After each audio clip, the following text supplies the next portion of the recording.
آسمانی قہر۔ نانی ماں کہا کرتی تھی کہ جب کوئی شخص اپنے کسی دوست یا دشمن سے جلدی واسطہ نہ چھوڑے تو یہ الفاظ ضرور سننے کو ملتے ہیں: تو انسان ہے یا چمگادڑ، چمٹ جائے تو چھوٹتا ہی نہیں۔ چمگادڑ کو دیکھتے ہی بچے اپنے کان چھپانا لازمی سمجھتے ہیں، چونکہ چمگادڑ کی یہ خصلت ہے کہ وہ کان میں چمٹ جائے تو چھڑانا مشکل ہے۔ پرانے زمانے کے لوگ یہ بھی کہا کرتے تھے، کان سے چھڑانے کے لیے سونے کی ڈھول پٹوانا بھی لازمی ہے، ورنہ کان اکھڑ سکتا ہے۔ لیکن چمگادڑ اپنی جگہ نہیں چھوڑتا۔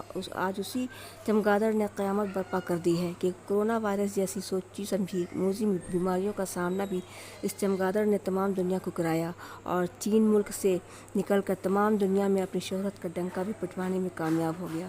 اس جہاں میں حکومت صرف شیر دل انسان کی تھی، لیکن یہاں تو چوہا بھی ہاتھی میں بن بیٹھا ہے۔ ہاتھی کو بار بار ٹھوکر مارتا اور شیر کے خوف سے بل میں سما جاتا ہے۔ ہاتھی کو بے حد غصہ آیا اور اس نے اپنے سونڈ سے بل کو ڈھاتا چوہا کی طرف لپکا، لیکن جب ہاتھی نے چوہا کو 10 روپے کا نوٹ پریشان سے بٹھایا تو کہنے لگا، بے ایمانی کے تخت پر تو شان سے بیٹھا حکومت کر رہا ہے۔ دور سے ہی اونٹ بیٹھا تماشا دیکھ رہا تھا۔ اسے یہ گمان تھا کہ سبھی سے اس کا اعلیٰ مرتبہ ہے، لیکن جب وہ پہاڑ سے ٹکرایا تو اپنی حقیقت کو سمجھ پایا۔ سامنے گدھا بیٹھا یہ سوچ رہا تھا کہ اتنے بڑے بڑے جسم کا کوئی مرتبہ نہیں، تو میں بیچارہ ہی کہلاتا ہوں۔ چیونٹی کو گدھا کی بے بسی دیکھی نہیں گئی، تو اس نے اپنی چھوٹی سی جان کو اعلیٰ سمجھانے کی کوشش کی۔ اس نے ہاتھی کی ناک میں بے خوف جا کر دکھایا۔ ہاتھی تڑپنے لگا اور تڑپتے تڑپتے چیونٹی کے سامنے ہاتھ جوڑ کر بیٹھ گیا، لیکن اس کی جان تو چیونٹی سے بھی ادنا نکلی۔ ہاتھی تو مر گیا، لیکن سبق یہ دے گیا کہ تمام جہاں کا مالک تو اللہ پاک ہے، جس کا مرتبہ سب سے اعلیٰ ہے۔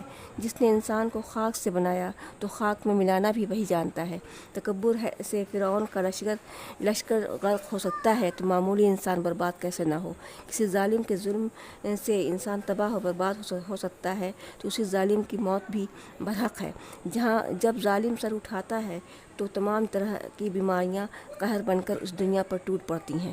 اللہ پاک کے حکم سے ہی موت بھی آسان ہو جاتی ہے۔ جن لوگوں کا ایمان پختہ ہے وہی آسان موت کا مزہ چکھتے ہیں، ورنہ ایسے بھی لوگ ہیں جنہیں موت بھی بڑی مشکل سے آنی ہے۔ موت کے وقت زباں جڑ سے باہر نکل جاتی ہیں، آنکھیں روح نکلنے کی تکلیف سے خوفناک نظر آنے لگتی ہیں، جسم کی اکڑ بھی دیکھنے کو مل ہی جاتی ہے۔ جب روح ہاتھ اور پاؤں سے نکالی جاتی ہے، روح نکالنے والے اس ملک الموت بھیجنے والا کون ہے؟ میرا رب العالمین۔ جو بھی ہوتا ہے وہ مرضی الہی سے ہوتا ہے، یہ سبھی کو سمجھنا چاہیے۔ تمہارے نام کو کوئی مٹا نہیں سکتا، ہمارے دل میں اگر تم قیام کر جاؤ۔